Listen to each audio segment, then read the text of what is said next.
comic elected president in Ukraine April 23, 2019. With nearly all the votes counted in Ukraine, TV star Volodymyr Zelensky has won the country's presidential runoff vote in a landslide.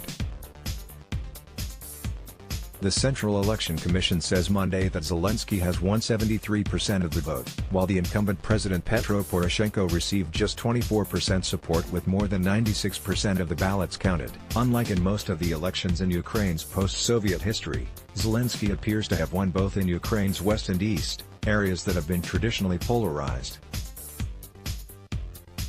One of the campaign slogans of the popular television comedian, who has no previous political experience, was to unify Ukraine, which has been torn by bitter debates over its identity, as well as the separatist conflict in the east that is fueled by neighboring Russia. Even with a landslide to give him a powerful mandate for change, Zelensky has daunting challenges ahead.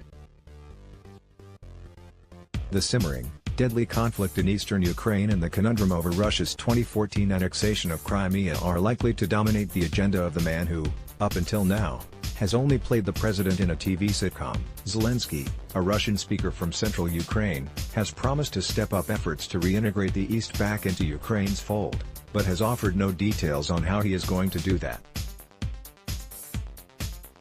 The 41-year-old Zelensky will also have to face off against Russian President Vladimir Putin, who has ruled his country for nearly 2 decades, if he wants to mend relations with Ukraine's neighbor. Officials in Moscow on Monday sounded cautiously optimistic but also condescending about Zelensky's victory. Russian Prime Minister Dmitry Medvedev said on his Facebook page on Monday morning that the election results in Ukraine show there is a chance to improve the relations with our country after all. Medvedev, whose government has been supplying the Ukrainian separatists with weapons and manpower,